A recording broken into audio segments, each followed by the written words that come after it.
The air was thick with summer heat, the kind that clings to your skin like a bad memory. And I could smell the faint tang of cut grass from the manicured lawns of Willow Creek Estates. Our new neighborhood, a gated fortress of cookie-cutter mansions, was supposed to be our fresh start, a place where my wife, Lena, and I could finally breathe after years of city chaos. But that evening, as the sun bled orange across the sky, I stood frozen on our porch, watching a man in a cheap security uniform point a trembling pistol at Lena's chest. "Step back, ma'am," he barked, his voice cracking like dry twigs. "You don't belong here." My heart slammed against my ribs. Lena, my Lena, stood calm as a still lake, her hands raised, but her eyes, God, those eyes burned with a fire I'd seen only a handful of times in our 10 years together. "Put the gun down, sir," she said, her voice steady, almost soft, like she was coaxing a scared dog. The guard, a wiry guy with a name tag reading Karen, didn't budge. His face was a map of sweat and panic, his finger twitching too close to the trigger. I wanted to scream, to lunge forward, but Lena's glance pinned me in place. "Trust me," it said. "I always did. But this was different." We'd moved to Willow Creek 3 weeks ago, chasing peace after Lena's promotion to county sheriff.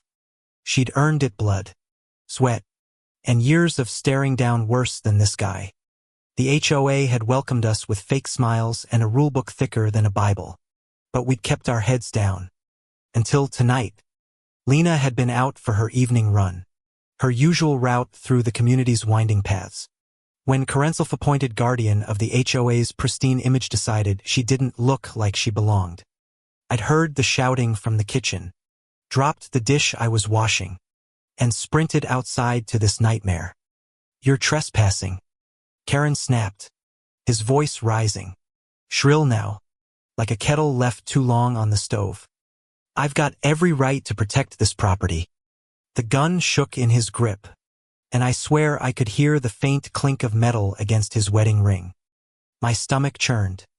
Lena's badge was in her office, her service weapon locked away. She was just a woman in running gear to him. The threat. A stranger. "Sir," Lena said again, slower this time, her breath visible in the cooling air. "I live here. My husband's right there." She nodded toward me, and Karen's eyes flicked my way, narrow and suspicious, like I was part of some grand conspiracy. The street was quiet, too quiet, the kind of silence that amplifies every sound, the hum of a distant sprinkler, the rustle of leaves, the thud of my own pulse in my ears. "You think I'm stupid?" Karen spat, stepping closer. "I know every resident in this community. You don't belong." His words dripped with venom, and I caught the undertone, something uglier than just HOA zeal. Lena's brown skin, her tight curls pulled back in a ponytail, seemed to be all the evidence he needed. My fists clenched. I wanted to tear him apart, but Lena's voice cut through my haze. "Last chance," she said, her tone shifting, sharp now, like a blade sliding from its sheath. "Lower the weapon." Karen laughed, a brittle, nervous sound. "You don't tell me what to do." He jabbed the gun forward, and my world tilted. I stepped off the porch, my shoes scuffing the concrete, ready to do anything when a new voice broke the tension. "Karen, what the hell are you doing?" It was Mrs. Delaney, the nosy widow from 2 houses down, her bathrobe flapping as she shuffled across her lawn. Her voice was all gravel and indignation, and for once, I was glad for her busybody ways. She clutched a phone in one hand, her other pointing at Karen like a scolding teacher.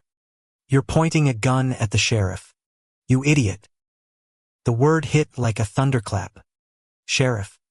Karen's face froze, his mouth half open, the gun still raised but now trembling harder.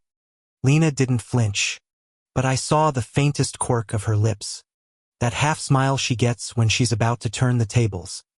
"That's right," she said, her voice low, almost a purr.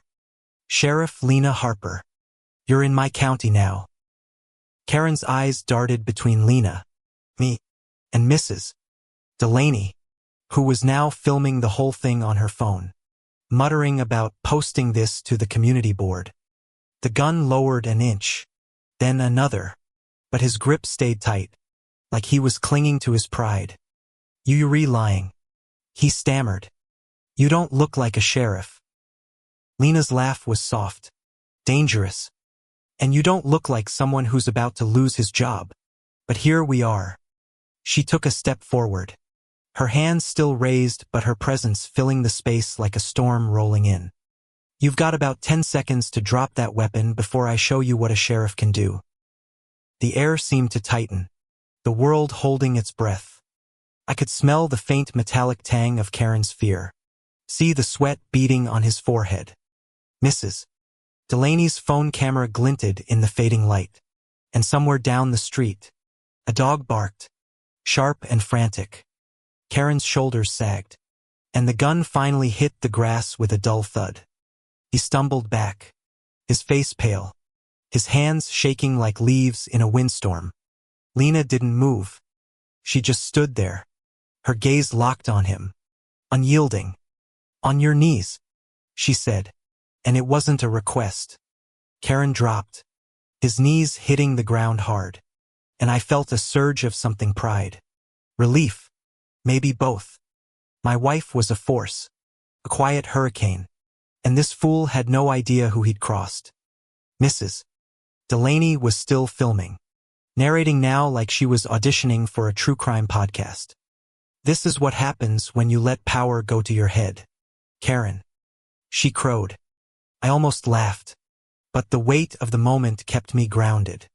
Lena reached into her pocket, pulled out her phone, and dialed without breaking eye contact with Karen. Dispatch. This is Sheriff Harper. I need a unit at Willow Creek Estates. Armed civilian. Now disarmed. Suspect in custody. The word custody hit Karen like a slap. Custody. He squeaked, his voice breaking. I was protecting the community. You can't do this. But Lena wasn't listening. She stepped forward, her running shoes silent on the grass, and crouched just enough to meet his eyes. You pointed a gun at me, she said, each word deliberate, like stones dropped into still water. You threatened my life, my husband's life. You don't get to walk away from that. By the time the patrol cars arrived, their sirens slicing through the dusk, a small crowd had gathered. Neighbors in pajamas and flip-flops, whispering, pointing, their faces a mix of shock and curiosity. Karen was cuffed, his protests growing weaker as two deputies led him to the car. I crossed the lawn to Lena, my hands shaking now that the adrenaline was fading. She turned to me, her face softening, and for a moment, it was just us, the world fading to static. You okay? She asked, her hand brushing mine, warm and steady. Yeah. I lied, my voice rough. You. She nodded, but I saw the flicker in her eyes, the weight of what had just happened. Being sheriff didn't make her bulletproof. It didn't shield her from the Karens of the world, the ones who saw her skin before her badge, her strength before her humanity. As the patrol car pulled away, Mrs. Delaney shuffled over, her phone still in hand. I got it all, she said, almost giddy. This'll go viral. HOA's gonna have a fit. Lena sighed, a long, tired sound, and I felt it in my bones. Let's hope it teaches them something, she said, but her voice held no real hope. That night, we sat on our couch, the TV off, the house too quiet. Lena leaned into me, her head on my shoulder, and I could feel the weight of her day, her life, pressing down. I didn't sign up to be a hero, she whispered, her voice cracking just enough to break my heart. I just wanted to keep people safe. I held her tighter, the smell of her lavender shampoo grounding me. You are a hero, I said. And you're mine. The next morning, the HOA sent a formal apology, signed by every board member, promising an overhaul of their security protocols. Karen was fired, charged with assault with a deadly weapon. And the video misses. Delaney's shaky masterpiece spread across the internet like wildfire. Lena didn't watch it. She didn't need to. She'd lived it. We stood on our porch again, the same spot where it all went down, watching the sunrise paint the sky in shades of hope. Lena's hand found mine, her grip firm, unyielding. We keep going, she said, her voice steady now, like the woman who'd stared down a gun and won. We keep fighting. And I knew she wasn't just talking about her job. She was talking about us, about the world, about the Karens who'd try to tear us down and the strength it took to rise above. The air was cooler now, the grass still damp with dew, and somewhere in the distance, a bird sang a sharp, defiant note that felt like justice.